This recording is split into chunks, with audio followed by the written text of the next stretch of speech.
10वां अध्याय। देवताओं द्वारा दधीचि ऋषि की अस्थियों से वज्र निर्माण और वृत्रासुर की सेना पर आक्रमण।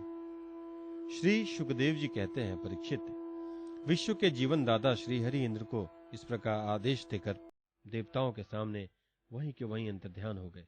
अब देवताओं ने उदार शिरोमणि अथर्त वेदी दधीचि ऋषि के पास जाकर भगवान की आज्ञानुसार याचना दी। देवताओं की याचना सुनकर दधीचि ऋषि को बड़ा आनंद हुआ। उन्होंने हंसकर देवताओं से कहा, देवताओं, आप लोगों को संभवतः यह बात नहीं मालूम कि मरते समय प्राणियों को बड़ा कष्ट होता है। उन्हें जब तक चेत रहता है बड़ी असह्य पीड़ा सहनी पड़ती है और अंत में वे मूर्छित हो जाते हैं। जो जीव जगत में जीवित रहना चाहते हैं उनके लिए शरीर बहुत ही अनमोल, प्रियतम एवं अभिष्ट वस्तु है। ऐसी स्थिति में स्वयं विष्णु भगवान भी यदि जीव से उसका शरीर मांगे तो कौन उसे देने का साहस करेगा। देवताओं ने कहा, ब्राह्मण, आप जैसे उदार और प्राणियों पर दया करने वाले महापुरुष जिनके कर्मों की बड़े बड़े यशस्वी महानुभाव भी प्रशंसा करते हैं, प्राणियों की भलाई के लिए कौन सी वस्तु निछावर नहीं कर सकते। भगवान, इसमें संदेह नहीं कि मांगने वाले लोग स्वार्थी होते हैं। उनमें देने वालों की कठिनाइयों का विचार करने की बुद्धि नहीं होती। यदि उनमें इतनी समझ होती तो वे मांगते ही क्यों। इसी प्रकार दाता भी मांगने वालों की विपत्ति नहीं जानता, अन्यथा उसके मुंह से कदापि ना ही ना निकलती। इसलिए आप हमारी विपत्ति समझकर हमारी याचना पूर्ण कीजिए। दधीचि ऋषि ने कहा, देवताओं, मैंने आप लोगों के मुख से धर्म की बात सुनने के लिए आपकी मांग के प्रति उपेक्षा दिखलाई थी। यह लीजिए, मैं अपने प्यारे शरीर को आप लोगों के लिए अभी छोड़ देता हूं, क्योंकि एक दिन यह स्वयं ही मुझे छोड़ने वाला है। देव शिरोमणियों, जो मनुष्य इस विनाशी शरीर से दुखी प्राणियों पर दया करके मुख्यतः धर्म और गौणतः यक्ष का संपादन नहीं करता, वह जड़ पेड़ पौधों से भी गया बीता है। बड़े बड़े महात्माओं ने इस अविनाशी धर्म की उपासना की है। उसका स्वरूप बस इतना ही है कि मनुष्य किसी भी प्राणी के दुख में दुख का अनुभव करे और सुख में सुख। जगत के धन जन और शरीर आदि परमार्थ क्षणभंगुर हैं। ये अपने किसी काम नहीं आते, अंत में दूसरों के ही काम आएंगे। ओह, यह कैसी कृपणता है। कितने दुख की बात है कि यह मरण धर्मा मनुष्य इसके द्वारा दूसरों का उपकार नहीं कर सकता। श्री सुखदेव जी कहते हैं, परीक्षित, अथर्त वेदी महर्षि दधीचि ने ऐसा निश्चय करके अपने को परब्रह्म परमात्मा श्री भगवान में लीन करके अपना स्थूल शरीर त्याग दिया। उनके इंद्रिय प्राण मन और बुद्धि संयत थे, दृष्टि तत्वमयी थी, उनके सारे बंधन कट चुके थे। अतः जब वे भगवान से अत्यंत युक्त होकर स्थिर हो गए तब उन्हें इस बात का पता न चल पाया कि मेरा शरीर छूट गया है। भगवान की शक्ति पाकर इंद्र का बल पौरुष उन्नति की सीमा पर पहुंच गया। अब विश्वकर्मा जी ने दधीचि ऋषि की हड्डियों से वज्र बनाकर उन्हें दिया और वे उसे हाथ से लेकर ऐरावत हाथी पर सवार हुए और साथ ही साथ सभी देवताओं लोग भी तैयार हो गए। बड़े बड़े ऋषि मुनि देवराज इंद्र की स्तुति करने लगे। अब उन्होंने त्रिलोकी को हर्षित करते हुए वृत्रासुर का वध करने के लिए उस पर पूरी शक्ति लगाकर धावा बोल दिया। ठीक वैसे ही जैसे भगवान रुद्र क्रोधित होकर स्वयं काल पर भी आक्रमण कर रहे हों। परीक्षित, वृत्रासुर भी दैत्य सेनापतियों की बहुत बड़ी सेना के साथ मोर्चे पर डटा हुआ था। जो वैवस्वत मनवंतर इस समय चल रहा था, उसकी पहली चतुर्युगी का त्रेता युग अभी आरंभ ही हुआ था। उसी समय नर्मदा तट पर देवताओं का दैत्यों के साथ यह भयंकर संग्राम हुआ। उस समय देवराज इंद्र हाथ में वज्र लेकर रुद्र वसु आदित्य दोनों अश्विन कुमार पितृगण अग्नि मरुदगण ऋभुगण साध्यगण और विश्वदेव आदि के साथ अपनी कांति से शोभायमान हो रहे थे। वृत्रासुर आदि दैत्य उनको अपने सामने आया देख और भी चिढ़ गए। तब नमुचि शंबर अनर्वा द्विमूर्धा ऋषभ अंबर हयग्रीव शंकुशिरा विप्रचिति अयोमुख पुलोमा वृषपर्वा प्रहेति हेति उत्कल सुमाली माली आदि हजारों दैत्य दानव एवं यक्ष राक्षस स्वर्ण के साज समान से सुसज्जित होकर देवराज इंद्र की सेना को आगे बढ़ने से रोकने लगे। परीक्षित, उस समय देवताओं की सेना स्वयं मृत्यु के लिए भी अजेय थी। वे घमंडी असुर सिंहनाद करते हुए बड़ी सावधानी से देव सेना पर प्रहार करने लगे। उन लोगों ने गदा, परिध, बाण, प्रास, मुग्दर, तोमर, शूल, फरसे, तलवार, शतघ्नी, तोप, भुशुंडी आदि अस्त्र शस्त्रों की बौछार से देवताओं का सर सब ओर से ढक दिया। एक पर एक इतने बाण चारों ओर से आ रहे थे कि उनसे ढक जाने के कारण देवता दिखलाई भी नहीं पड़ते थे। जैसे बादलों से ढक जाने पर आकाश के तारे नहीं दिखलाई देते, परीक्षित वह शस्त्रों और अस्त्रों की वर्षा देव सैनिकों को छू तक न सकी। उन्होंने अपने हस्त लाघव से आकाश में ही उनके हजार हजार टुकड़े कर दिए। जब असुरों के अस्त्र शस्त्र समाप्त हो गए, तब वे देवताओं की सेना पर पर्वतों के शिखर, वृक्ष और पत्थर बरसाने लगे, परंतु देवताओं ने उन्हें पहले की ही भांति काट गिराया। परीक्षित, जब वृत्रासुर ने अनुयायी असुरों से देखा कि उनके असंख्य अस्त्र शस्त्र भी देव सेना का कुछ न बिगाड़ सके, यहां तक कि वृक्षों, चट्टानों और पहाड़ों के बड़े बड़े शिखरों से भी उनके शरीर पर खरोच तक नहीं आई, सब के सब सकुशल हैं, तब तो वे बहुत ही डर गए। दैत्य लोग देवताओं को पराजित करने के लिए जो जो प्रयत्न करते, वे सब के सब निष्फल हो जाते। ठीक वैसे ही जैसे भगवान श्री कृष्ण के द्वारा सुरक्षित भक्तों पर क्षुद्र मनुष्यों के कठोर और अमंगलमय दुर्वचनों का कोई प्रभाव नहीं पड़ता। भगवद्विमुख असुर अपना प्रयत्न व्यर्थ देखकर उत्साह रहित हो गए। उनका वीरता का घमंड जाता रहा। जब वे अपने सरदार वृत्रासुर को युद्ध भूमि में ही छोड़कर भाग खड़े हुए, क्योंकि देवताओं ने उनका सारा बल पौरुष छीन लिया था। जब धीर वीर वृत्रासुर ने देखा कि मेरे अनुयायी असुर भाग रहे हैं और अत्यंत भयभीत होकर मेरी सेना भी तहस नहस और तितर बितर हो रही है, तब वह हंसकर कहने लगा, वीर शिरोमणि, वृत्रासुर ने समय अनुसार वीरोचित वाणी से विप्रचित नमुची, पुलोमा, मैं, अनरवा, शंबर आदि दैत्यों को संबोधित करके कहा, असुरों, भागो मत, मेरी एक बात सुन लो। इसमें संदेह नहीं कि जो पैदा हुआ है उसे एक न एक दिन अवश्य मरना पड़ेगा। इस जगत में विधाता ने मृत्यु से बचने का कोई उपाय नहीं बताया है। ऐसी स्थिति में यदि मृत्यु के द्वारा स्वर्ग आदि लोक और सुयश भी मिल रहा हो, तो कौन बुद्धिमान है जो उस उत्तम मृत्यु को न अपनाएगा। संसार में दो प्रकार की मृत्यु परम दुर्लभ और श्रेष्ठ मानी जाती है। एक तो योगी पुरुष का अपने प्राणों को वश में करके ब्रह्म चिंतन के द्वारा शरीर का परित्याग, और दूसरा युद्ध भूमि में सेना के आगे रहकर बिना पीठ दिखाए जूझ मरना। तुम लोग भला ऐसा शुभ अवसर क्यों खो रहे हो। 11वां अध्याय, वृत्रासुर की वीरवाणी और भगवत प्राप्ति। श्री सुखदेव जी कहते हैं, परीक्षित, असुर सेना भयभीत होकर भाग रही थी। उसके सैनिक इतने अचेत हो रहे थे कि उन्होंने अपने स्वामी के धर्मानुकूल वचनों पर भी ध्यान न दिया। वृत्रासुर ने देखा कि समय की अनुकूलता के कारण देवता लोग असुरों की सेना को खदेड़ रहे हैं। वह इस प्रकार छिन्न भिन्न हो रही है मानो बिना नायक की ही हो। राजन यह देखकर वृत्रासुर असहिष्णुता और क्रोध के मारे तिलमिला उठा। उसने बलपूर्वक देवसेना को आगे बढ़ने से रोक दिया और उन्हें डांट कर लटकारते हुए कहा, क्षुद्र देवताओं, रणभूमि में पीठ दिखाने वाले कायर असुरों पर पीछे से प्रहार करने से क्या लाभ है। ये लोग तो अपने माँ बाप के मलमूत्र हैं, परंतु अपने को शूरवीर मानने वाले तुम्हारे जैसे पुरुषों के लिए भी तो डरपोकों को मारना कोई प्रशंसा की बात नहीं है, और न इससे तुम्हें स्वर्ग ही मिल सकता है। यदि तुम्हारे मन में युद्ध करने की शक्ति और उत्साह है तथा अब जीवित रहकर विषय सुख भोगने की लालसा नहीं है, तो क्षण भर मेरे सामने डट जाओ और युद्ध का मजा चखो। परीक्षित, वृत्तासुर बड़ा बली था। वह अपने डील डौल से ही शत्रु देवताओं को भयभीत करने लगा। उसने क्रोध में भरकर इतने जोर का सिंहनाद किया कि बहुत से लोग तो उसे सुनकर ही अचेत हो गए।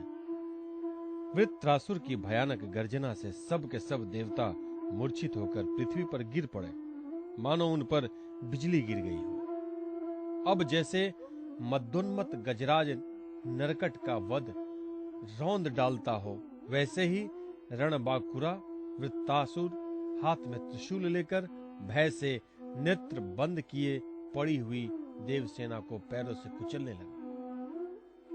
उसके वेग से धरती डगमगाने लगी। वज्रपाणी देवराज इंद्र उसकी यह करतूत सह न सके। जब वह उनकी ओर झपटा तब उन्होंने और भी चिढ़कर अपने शत्रु पर एक बहुत बड़ी गदा चलाई। अभी वह असह्य गदा वृत्रासुर के पास पहुंची भी न थी कि उसने खेल ही खेल में बाएं हाथ से उसे पकड़ लिया। राजन, परम पराक्रमी वृत्रासुर ने क्रोध से आग बबूला होकर उसी गदा से इंद्र के वाहन ऐरावत के सिर पर बड़े जोर से गरजते हुए प्रहार किया। इसके इस कार्य की सभी लोग बड़ी प्रशंसा करने लगे। वृत्रासुर की गदा से आघात से ऐरावत हाथी वज्राहत पर्वत के समान तिलमिला उठा। सिर फट जाने से वह अत्यंत व्याकुल हो गया और खून उगलता हुआ इंद्र को लिए हुए 28 हाथ पीछे हट गया। देवराज इंद्र अपने वाहन ऐरावत के मूर्छित हो जाने से स्वयं भी विषाणग्रस्त हो गए। यह देखकर युद्ध धर्म के मर्मज्ञ वृत्रासुर ने उनके ऊपर फिर से गदा नहीं चलाई। तब तक इंद्र ने अपने अमृत श्रावी हाथ के स्पर्श से घायल ऐरावत की व्यथा मिटा दी और वे रणभूमि में आ डटे। परीक्षित, जब वृत्रासुर ने देखा कि मेरे भाई विश्वरूप का वध करने वाला शत्रु इंद्र युद्ध के लिए हाथ में वज्र लेकर फिर सामने आ गया है, तब उसे उनके उस क्रूर पाप कर्म का स्मरण हो आया और वह शोक और मोह से युक्त हो हंसता हुआ उनसे कहने लगा। वृत्रासुर बोला, आज मेरे लिए बड़े सौभाग्य का दिन है कि तुम्हारे जैसा शत्रु, जिसने विश्वरूप के रूप में ब्राह्मण अपने गुरु एवं मेरे भाई की हत्या की है, मेरे सामने खड़ा है। अरे दुष्ट, अब शीघ्र से शीघ्र मैं तेरे पत्थर के समान कठोर हृदय को अपने शूल से विदीर्ण करके भाई से ऋण हो जाऊंगा। आहा, ये मेरे लिए कैसे आनंद की बात होगी। इंद्र, तूने मेरे आत्मवित्ता और निष्पाप बड़े भाई के, जो ब्राह्मण होने के साथ ही यज्ञ में दीक्षित और तुम्हारा गुरु था, विश्वास दिलाकर तलवार से तीनों सिर उतार लिए। ठीक वैसे ही जैसे स्वर्गकामी निर्दय मनुष्य यज्ञ में पशु का सिर काट डालता है। दया, लज्जा, लक्ष्मी और कीर्ति तुझे छोड़ चुकी है। तूने ऐसे ऐसे नीच कर्म किए हैं जिनकी निंदा मनुष्य की तो बात ही क्या, राक्षस तक करते हैं। आज मेरे त्रिशूल से तेरा शरीर टूक टूक हो जाएगा। बड़े कष्ट से तेरी मृत्यु होगी। तेरे जैसे पापी को आग भी नहीं जलाएगी। तुझे तो गिद्ध नोच नोच कर खाएंगे। ये अज्ञानी देवता तेरे जैसे नीच और क्रूर के अनुयायी बनकर मुझ पर शस्त्रों से प्रहार कर रहे हैं। मैं अपने तीखे त्रिशूल से उनकी गर्दन काट डालूंगा और उनके द्वारा गणों के सहित भैरवादी भूतनाथों को बलि चढ़ाऊंगा। वीर इंद्र, यह भी संभव है कि तू मेरी सेना को छिन्न भिन्न करके अपने वज्र से मेरा सिर काट ले। तब तो मैं अपने शरीर की बलि पशु पक्षियों को समर्पित करके कर्म बंधन से मुक्त हो महापुरुषों की चरण रज का आश्रय ग्रहण करूंगा। जिस लोक में महापुरुष जाते हैं वहां पहुंच जाऊंगा। देवराज, मैं तेरे सामने खड़ा हूं, तेरा शत्रु हूं। अब तू मुझ पर अपना अमोघ वज्र क्यों नहीं छोड़ता? तू यह संदेह न कर कि जैसे तेरी गदा निष्फल हो गई, कृपण पुरुष से की हुई याचना के समान यह वज्र भी वैसे ही निष्फल हो जाएगा। इंद्र, तेरा यह वज्र श्री हरि के तेज और दधीचि ऋषि की तपस्या से शक्तिमान हो रहा है। विष्णु भगवान ने मुझे मारने के लिए तुझे आज्ञा भी दी है, इसलिए अब तो उसी वज्र से मुझे मार डाल, क्योंकि जिस पक्ष में भगवान श्री हरि हैं, उधर ही विजय, लक्ष्मी और सारे गुण निवास करते हैं। देवराज, भगवान संकर्षण के आज्ञानुसार मैं अपने मन को उनके चरण कमलों में लीन कर दूंगा। तेरे वज्र का वेग मुझे नहीं, मेरे विषय भोग रूप फंदे को काट डालेगा और मैं शरीर त्याग कर मुनि जनयोचित गति प्राप्त करूंगा। जो पुरुष भगवान से अनन्य प्रेम करते हैं, उनके निजजन हैं, उन्हें वे स्वर्ग, पृथ्वी अथवा रसातल की संपत्तियां नहीं देते, क्योंकि उनसे परमानंद की उपलब्धि तो होती ही नहीं। उल्टे द्वेष, उद्वेग, अभिमान, मानसिक पीड़ा, कलह, दुख और परिश्रम ही हाथ लगते हैं। इंद्र, हमारे स्वामी अपने भक्त के अर्थ, धर्म एवं काम संबंधी प्रयास को व्यर्थ कर दिया करते हैं, और सच पूछो तो इसी से भगवान की कृपा का अनुमान होता है, क्योंकि उनका ऐसा कृपा प्रसाद अकिंचन भक्तों के लिए ही अनुभव गम्य है, दूसरों के लिए तो अत्यंत दुर्लभ ही है। भगवान को प्रत्यक्ष अनुभव करते हुए वृत्रासुर ने प्रार्थना की, प्रभु आप मुझ पर ऐसी कृपा कीजिए कि अनन्य भाव से आपके चरण कमलों के आश्रित सेवकों की सेवा करने का अवसर मुझे अगले जन्म में भी प्राप्त हो। प्राण वल्लभ, मेरा मन आपके मंगलमय गुणों का स्मरण करता रहे, मेरी वाणी उन्हीं का गान करे और शरीर आपकी सेवा में ही संलग्न रहे। सर्व सौभाग्य निधि, मैं आपको छोड़कर स्वर्ग ब्रह्म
सिद्धगण आदि सभी प्रशंसा करने लगे, परंतु इंद्र का संकट देखकर वे ही लोग बार बार हाय हाय कहकर चिल्लाने लगे।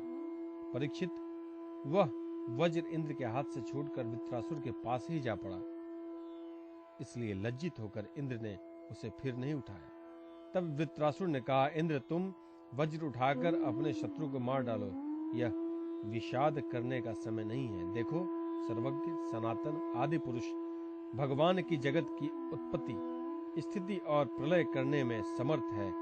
उनके अतिरिक्त देहाभिमानी और युद्ध के लिए उत्सुक आतताइयों को सर्वदा जय ही नहीं मिलती।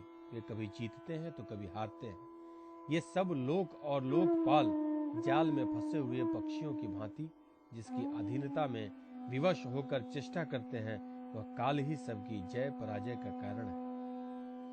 वही काल मनुष्य के मनोबल, इंद्रिय बल, शरीर बल, प्राण, जीवन और मृत्यु के रूप में स्थित है। मनुष्य उसे न जानकर जड़ शरीर को ही जय पराजय आदि का कारण समझता है। इंद्र, जैसे काठ की पुतली और यंत्र का हरिण नाचने वालों के हाथ में होते हैं, वैसे ही तुम समस्त प्राणियों को भगवान के अधीन समझो।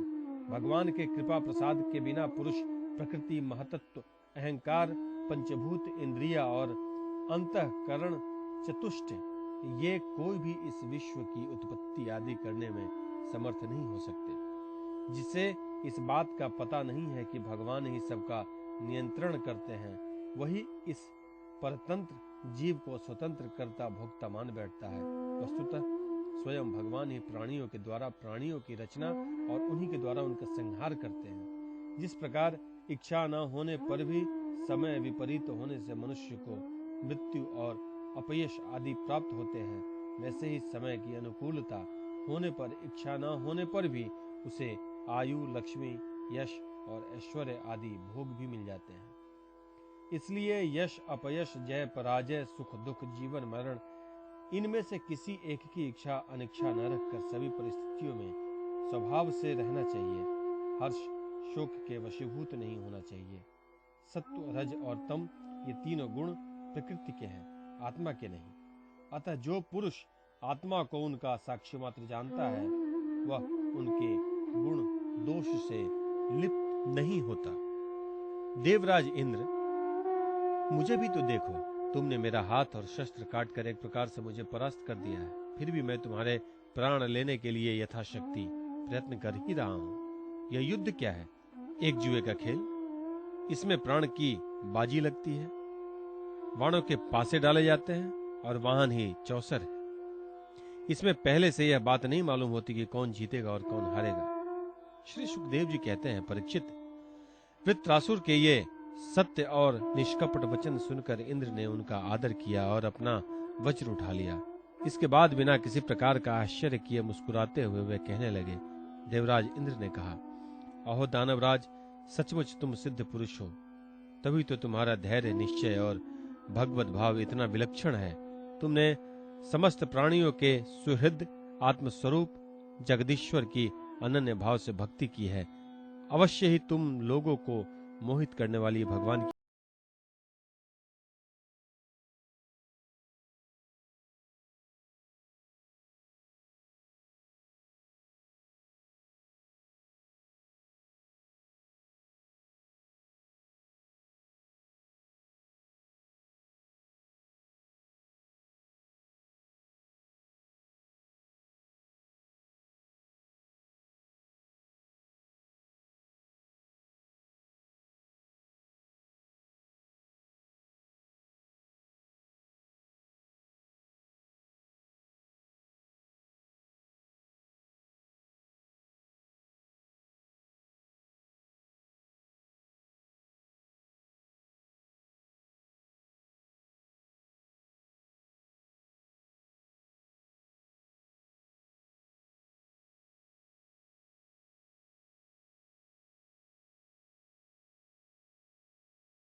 पिता, गौ माता, आचार्य आदि की हत्या करने वाले महापापी, कुत्ते का मांस खाने वाले चंडाल और कसाई भी शुद्ध हो जाते हैं। हम लोग अश्वमेध नामक महायज्ञ का अनुष्ठान करेंगे।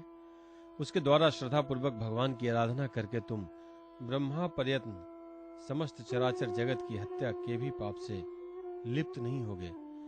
फिर इस दुष्ट को दंड देने के पाप से छूटने की तो बात ही क्या है। श्री सुखदेव जी कहते हैं, परीक्षित, इस प्रकार ब्राह्मणों से प्रेरणा प्राप्त करके देवराज इंद्र ने वृत्रासुर का वध किया।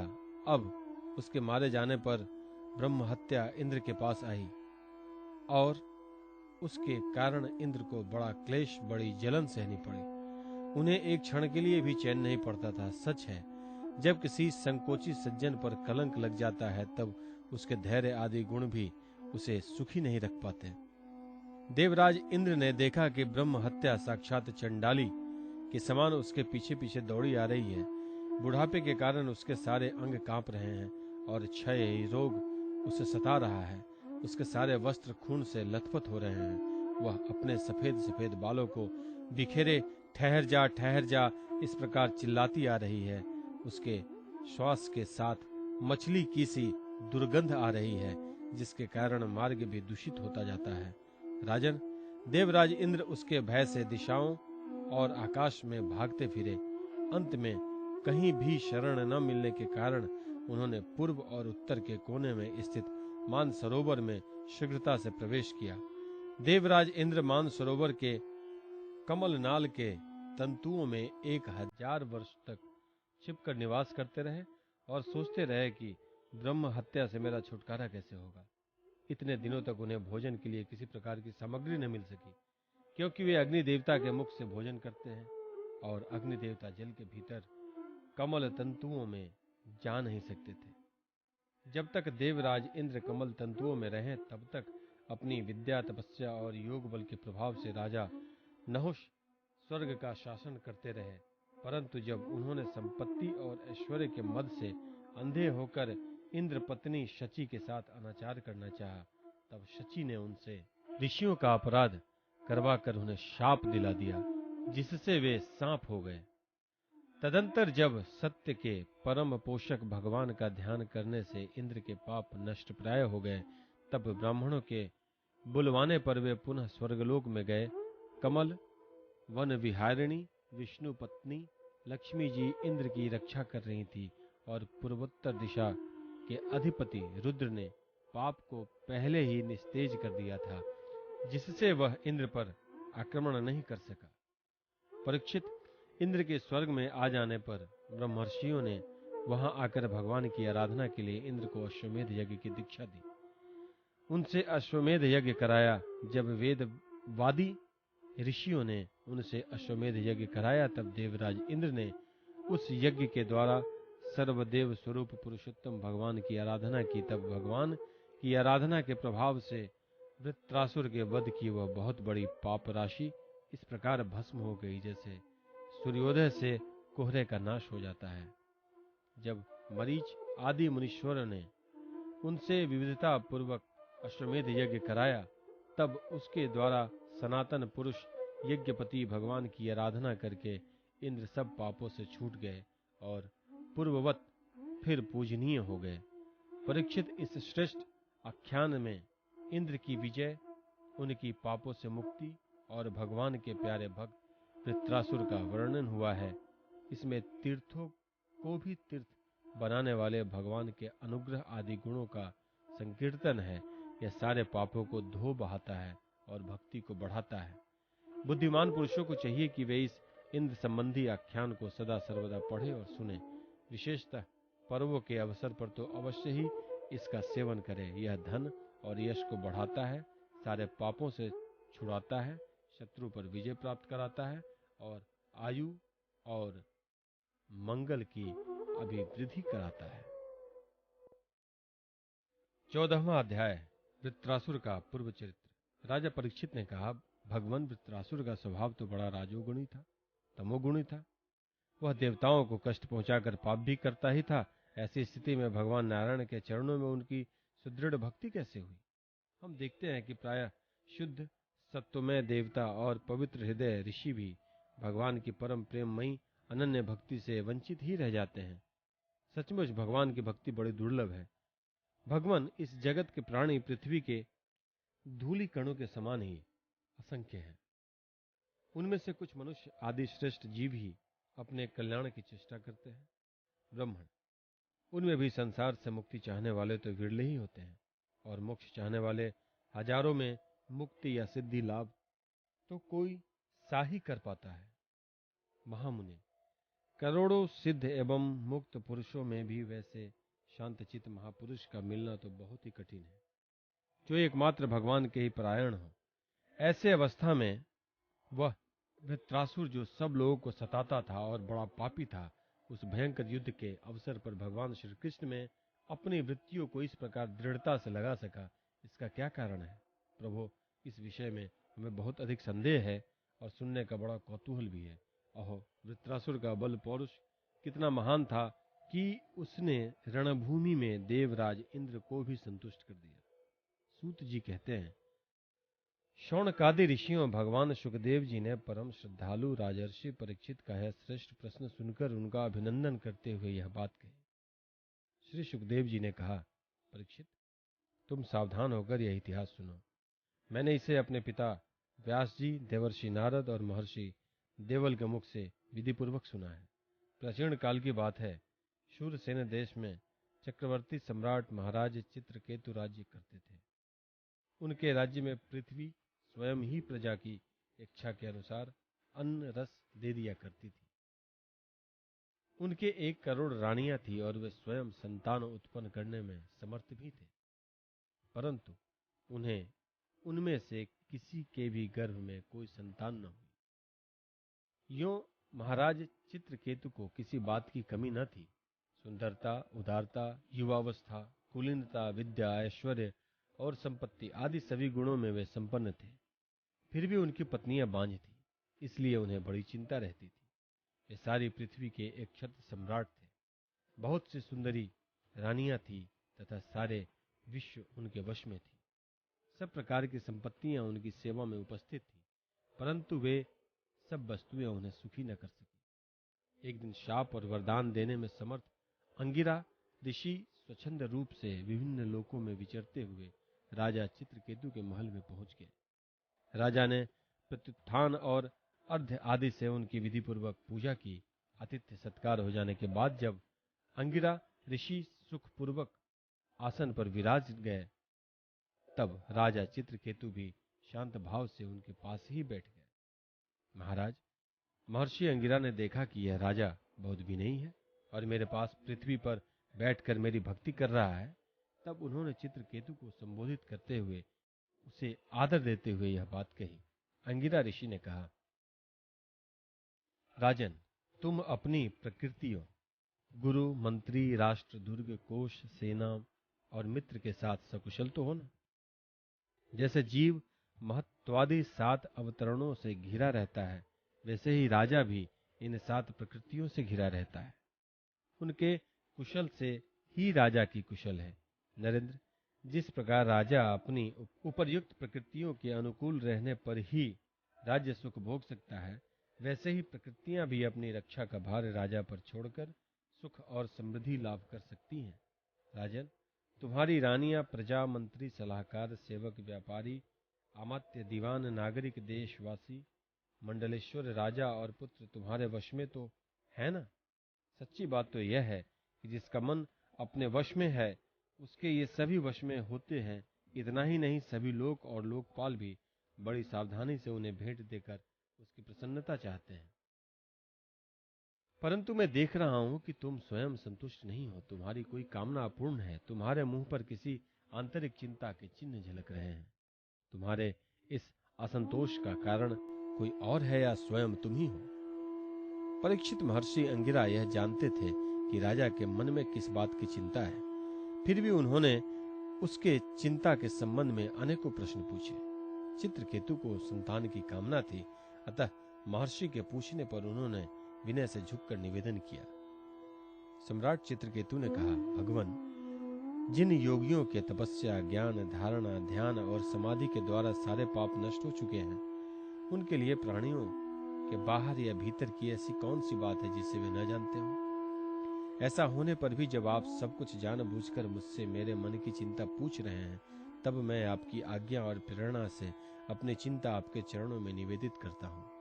मुझे पृथ्वी का साम्राज्य, ऐश्वर्य और संपत्तियां, जिनके लिए लोकपाल भी लालायित रहते हैं, प्राप्त हैं, परंतु संतान न होने के कारण मुझे इन सुख भोगों से उसी प्रकार तनिक भी शांति नहीं मिल रही है जैसे भूखे प्यासे प्राणी को अन्न जल के सिवा दूसरे भोगों से। महाभाग्यवान महर्षि, मैं तो दुखी हूं ही।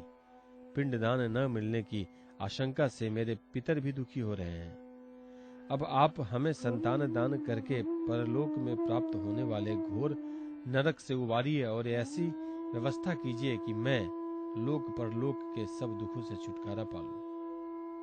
श्री सुखदेव जी कहते हैं, परीक्षित, जब राजा चित्रकेतु ने इस प्रकार प्रार्थना की तब सर्वसमर्थ एवं परम कृपालु ब्रह्मपुत्र भगवान अंगिरा ने त्वष्टा देवता के योग्य चरु निर्माण करके उससे उनका यजन किया।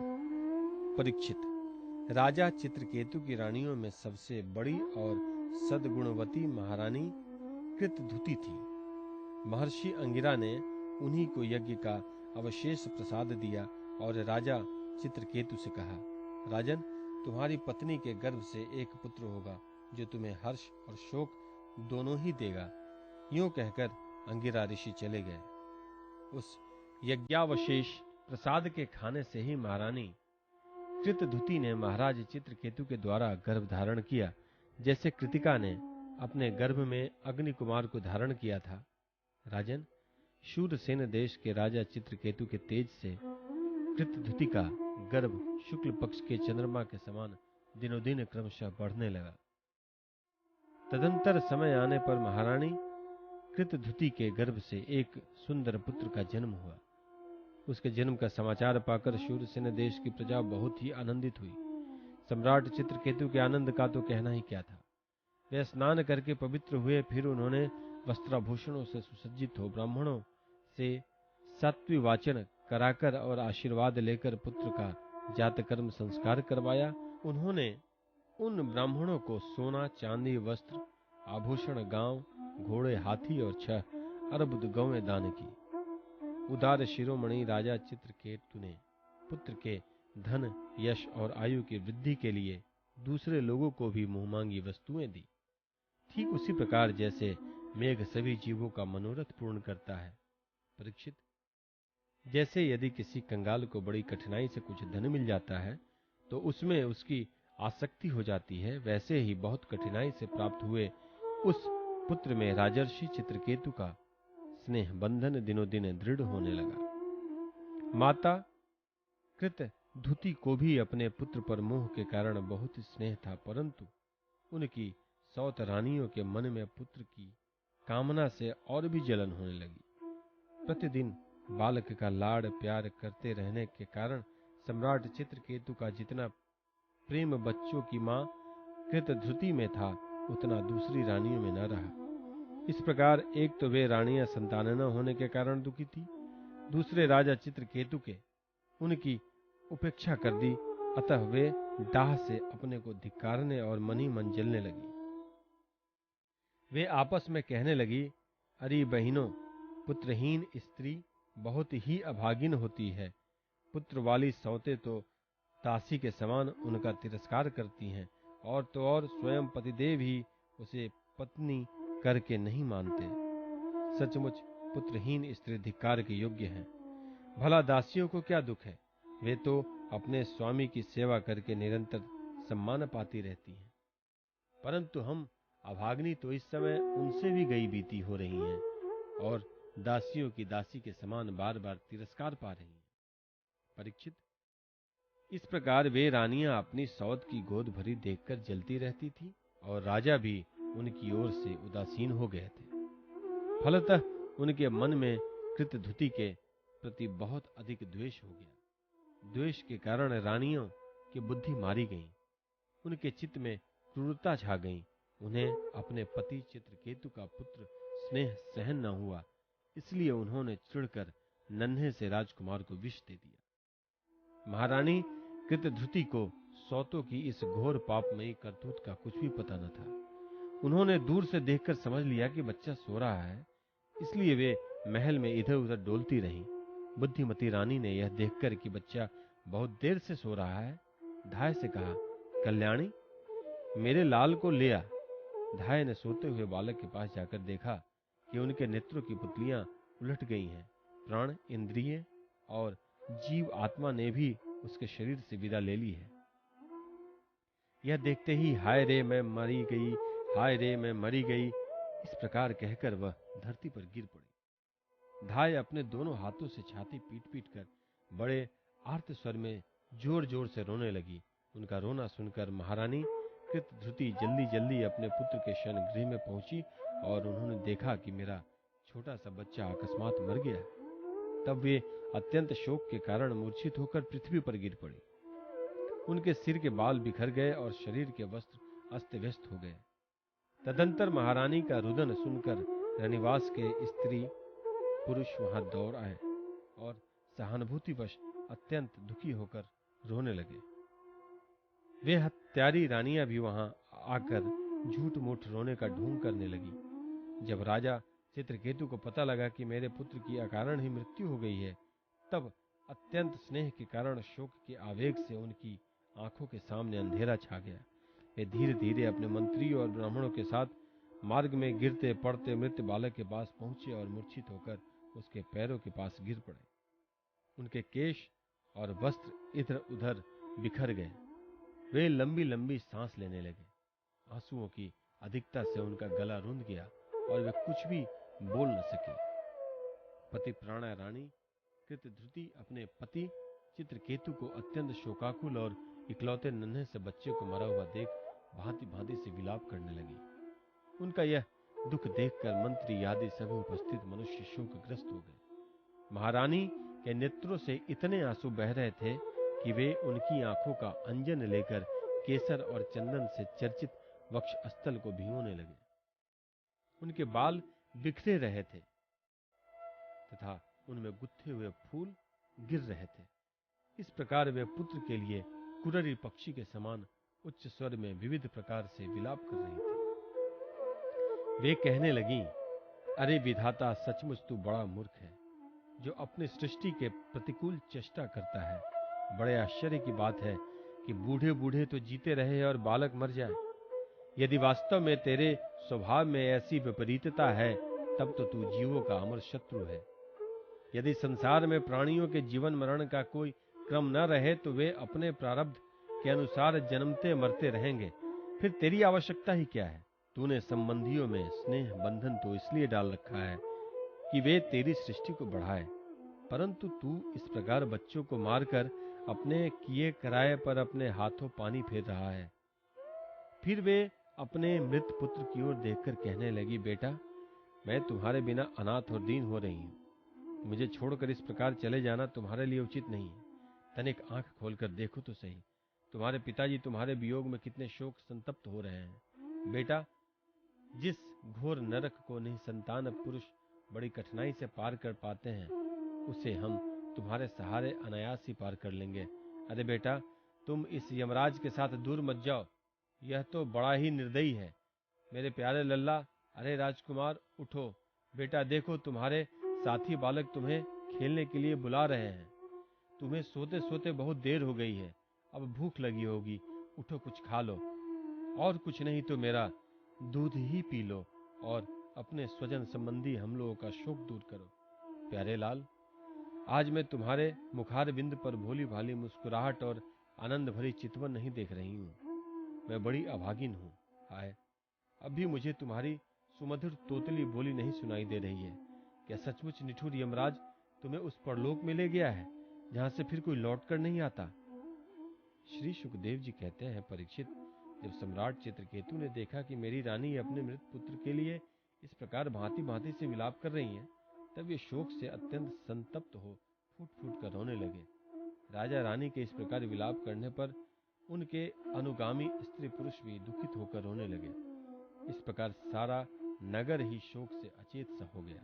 राजन, महर्षि अंगिरा और देवर्षि नारद ने देखा कि राजा चित्रकेतु पुत्र शोक के कारण चेतनाहीन हो रहे हैं, यहाँ तक कि उन्हें समझाने वाला भी कोई नहीं है, तब वे दोनों वहां आए। 15वां अध्याय। चित्रकेतु को अंगिरा और नारद जी का उपदेश। श्री सुखदेव जी कहते हैं, परीक्षित, राजा चित्रकेतु शोकग्रस्त होकर मुर्दे के समान अपने मृत पुत्र के पास ही पड़े हुए थे। अब महर्षि अंगिरा और देवर्षि नारद उन्हें सुंदर सुंदर उक्तियों से समझाने लगे। उन्होंने कहा, राजेंद्र, जिसके लिए तुम इतना शोक कर रहे हो, वह बालक इस जन्म और पहले के जन्मों में तुम्हारा कौन था? उसके तुम कौन थे? और अगले जन्मों में भी उसके साथ तुम्हारा क्या संबंध रहेगा? जैसे जल के वेग से बालू के कण एक दूसरे से जुड़ते और बिछुड़ते रहते हैं, वैसे ही समय के प्रभाव में प्राणियों का भी मिलन और विछोह होता रहता है। राजन, जैसे कुछ बीजों से दूसरे बीज उत्पन्न होते हैं और नष्ट हो जाते हैं, वैसे ही भगवान की माया से प्रेरित होकर प्राणियों से अन्य प्राणी उत्पन्न होते और नष्ट होते जाते हैं। राजन, हम, तुम और हम लोगों के साथ इस जगत में जितने भी चराचर प्राणी वर्तमान हैं, वे सब अपने जन्म के पहले नहीं थे और मृत्यु के पश्चात नहीं रहेंगे। इससे सिद्ध है कि इस समय भी उनका अस्तित्व नहीं है, क्योंकि सत्य वस्तु तो सब समय एक सी रहती है। भगवान ही समस्त प्राणियों के अधिपति हैं। उनमें जन्म, मृत्यु आदि विकार बिल्कुल नहीं है। उन्हें न किसी की इच्छा है और न अपेक्षा है। वे अपने आप परतंत्र प्राणियों की सृष्टि कर लेते हैं और उनके द्वारा अन्य प्राणियों की रचना, पालन तथा संहार करते हैं। ठीक वैसे ही जैसे बच्चे घर, घरौंदे, खेल, खिलौने बना बनाकर बिगाड़ते रहते हैं। परीक्षित, जैसे एक बीज से दूसरा बीज उत्पन्न होता है, वैसे ही पिता की देह द्वारा माता की देह से ही पुत्र की देह उत्पन्न होती है। पिता, माता और पुत्र जीव के रूप में देही हैं और बाह्य दृष्टि से केवल शरीर। उनमें देही, जीव, घट आदि कार्यों में पृथ्वी के समान नित्य है। राजन, जैसे एक ही मृतिका रूप वस्तु में घटत्व आदि जाति और घट आदि व्यक्तियों का विभाग केवल कल्पना मात्र है, उसी प्रकार यह देही और देह का विभाग भी अनादि एवं अविद्या कल्पित है। श्री सुखदेव जी कहते हैं, राजन, जब महर्षि अंगिरा और देवर्षि नारद ने इस प्रकार राजा चित्रकेतु को समझाया बुझाया, तब उन्होंने कुछ धीरज धारण करके शोक से मुरझाए हुए मुख को हाथ से पोंछा और उनसे कहा। राजा चित्रकेतु बोले, आप दोनों परम ज्ञानवान और महान से भी महान जान पड़ते हैं तथा अपने को अवधूत वेश में छिपाकर यहाँ आए हैं। कृपा करके बतलाइए, आप लोग हैं कौन? मैं जानता हूँ कि बहुत से भगवान के प्यारे ब्रह्मवेत्ता मेरे जैसे विषयासक्त प्राणियों को उपदेश करने के लिए उन्मत्ता सा वेश बनाकर पृथ्वी पर स्वच्छंद विचरण करते हैं। सनत कुमार, नारद, ऋभु, अंगिरा, देवल, असित, अपारंतरम, व्यास, मार्कंडेय, गौतम, वशिष्ठ, भगवान परशुराम, कपिल देव, शुकदेव, दुर्वासा, याज्ञवल्क्य, जातुर्कर्ण्य, अरुणि, रोशम, चवन्य, दत्तात्रेय, आसुरी, पतंजलि, वेदशिरा, बुद्धिमुनि, पंचशिरा, हिरण्यनाभ, कौसल्य, ऋतुदेव और ऋतध्वज, ये सब तथा दूसरे सिद्धेश्वर ऋषि मुनि ज्ञान दान करने के लिए पृथ्वी पर विचरते रहते हैं। स्वामियों, मैं विषय भोगों में फंसा हुआ मूढ़ बुद्धि ग्राम्य पशु हूँ और अज्ञान के घोर अंधकार में डूब रहा हूँ। आप लोग मुझे ज्ञान की ज्योति से प्रकाश के केंद्र में लाइए। महर्षि अंगिरा ने कहा, राजन, जिस समय तुम पुत्र के लिए बहुत लालायित थे, तब मैंने ही तुम्हें पुत्र दिया था। मैं अंगिरा हूँ। ये जो तुम्हारे सामने खड़े हैं, स्वयं ब्रह्मा जी के पुत्र सर्वसमर्थ देवर्षि नारद हैं। जब हम लोगों ने देखा कि तुम पुत्र शोक के कारण बहुत ही घने अंधकार में डूब रहे हो, तब सोचा कि तुम भगवान के भक्त हो, शोक करने योग्य नहीं हो। अतः तुम पर अनुग्रह करने के लिए हम दोनों यहाँ आए हैं। राजन, सच्ची बात तो यह है कि जो भगवान और ब्राह्मणों का भक्त है, उसे किसी अवस्था में शोक नहीं करना चाहिए। जिस समय पहले पहल मैं तुम्हारे घर आया था, उसी समय मैं तुम्हें परम ज्ञान का उपदेश देता, परंतु मैंने देखा कि अभी तो तुम्हारे हृदय में पुत्र की उत्कट लालसा है, इसलिए उस समय तुम्हें ज्ञान न देकर मैंने पुत्र ही दिया। अब तुम स्वयं अनुभव कर रहे हो कि पुत्रवानों को कितना दुख होता है। यही बात स्त्री, घर, धन, विविध प्रकार के ऐश्वर्य, संपत्तियां, शब्द, रूप, रस आदि विषय, राज्य वैभव, पृथ्वी, राज्य, सेना, खजाना, सेवक, आत्मित्र, सगे संबंधी, इष्ट मित्र, सबके लिए, क्योंकि ये सब के सब अनित्य हैं। शूरसेन, अतएव ये सभी शोक, मोह, भय और दुख के कारण हैं। मन के खेल खिलौने हैं, सर्वथा कल्पित और मिथ्या है, क्योंकि ये न होने पर भी दिखाई पड़ रहे हैं। यही कारण है कि ये एक क्षण दिखने पर भी दूसरे क्षण लुप्त हो जाते हैं। ये गंधर्व नगर स्वप्न, जादू और मनोरथ की वस्तुएं के समान सर्वथा असत्य हैं। जो लोग कर्म वासनाओं से प्रेरित होकर विषयों का चिंतन करते रहते हैं, उन्हीं का मन अनेक प्रकार के कर्मों की सृष्टि करता है। जीवात्मा का यह देह जो पंचभूत, ज्ञानेंद्रिय और कर्मेंद्रियों का संघात है, जीव को विविध प्रकार के क्लेश और संताप देने वाली कही जाती है। इसलिए तुम अपने मन को विषयों में भटकाने से रोककर शांत करो, स्वस्थ करो और फिर उस मन के द्वारा अपने वास्तविक स्वरूप का विचार करो तथा इस द्वैत भ्रम में नित्यत्व की बुद्धि छोड़कर परम शांति स्वरूप परमात्मा में स्थिर हो जाओ। देवर्षि नारद ने कहा, राजन, तुम एकाग्र चित्त से मुझसे यह मंत्रोपनिषद ग्रहण करो। इसे धारण करने से 7 रात में ही तुम्हें भगवान शंकरशन का दर्शन होगा। नरेंद्र, प्राचीन काल में भगवान शंकर आदि ने श्री शंकरशन देव के ही चरण कमलों का आश्रय लिया था। इससे उन्होंने द्वैत भ्रम का परित्याग कर दिया और उनकी उस महिमा को प्राप्त हुआ जिससे बढ़कर तो कोई है ही नहीं, समान भी नहीं है। तुम भी बहुत शीघ्र ही भगवान के उसी परम पद को प्राप्त कर लोगे। 16वां अध्याय, चित्रकेतु का वैराग्य तथा संकर्षण देव के दर्शन। श्री सुखदेव जी कहते हैं, परीक्षित, तदंतर देवर्षि नारद ने मृत राजकुमार के जीवात्मा को शोकाकिल स्वजनों के सामने प्रत्यक्ष बुलाकर कहा। देवर्षि नारद ने कहा, जीवात्मन, तुम्हारा कल्याण हो। देखो, तुम्हारे माता पिता, सुहृद संबंधी तुम्हारे वियोग से अत्यंत शोकाकुल हो रहे हैं। इसलिए तुम अपने शरीर में आ जाओ और शेष आयु अपने सगे संबंधियों के साथ ही रहकर व्यतीत करो। अपने पिता के दिए हुए भोगों को भोगो और राज सिंहासन पर बैठो। जीवात्मा ने कहा, देवर्षि जी, मैं अपने कर्मों के अनुसार देवता, मनुष्य, पशु, पक्षी आदि योनियों में न जाने कितने जन्मों से भटकता रहा हूँ।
हूँ, मैं ही उनका आत्मा हूँ, मैं ही उनका पालन करता भी हूँ। शब्द ब्रह्म, वेद और पर ब्रह्म दोनों ही मेरे सनातन रूप हैं।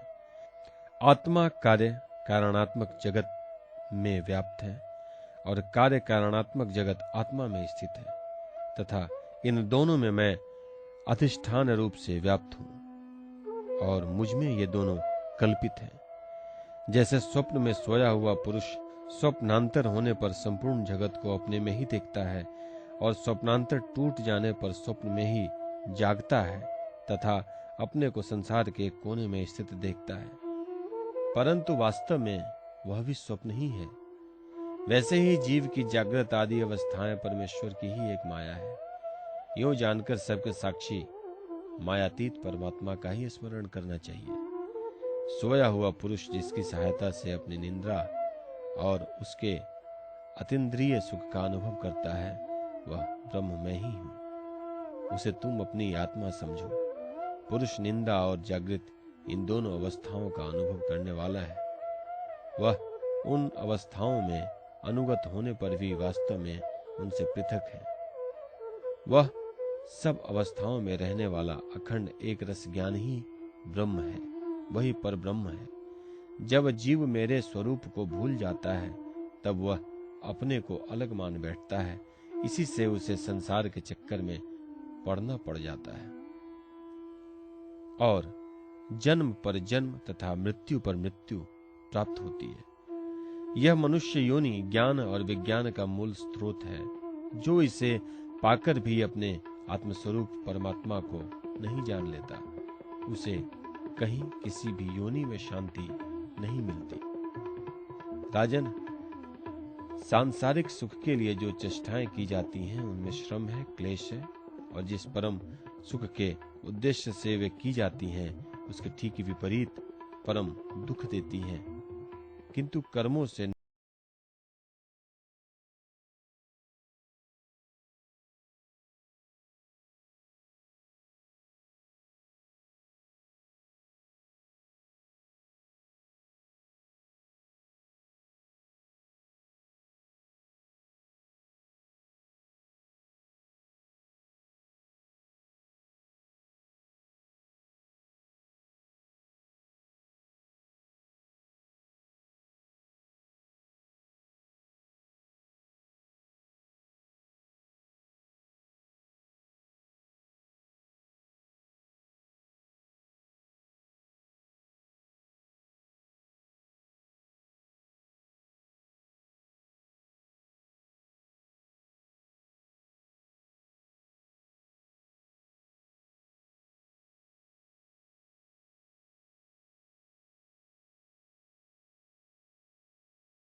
ही वहां से अंतर्ध्यान हो गए।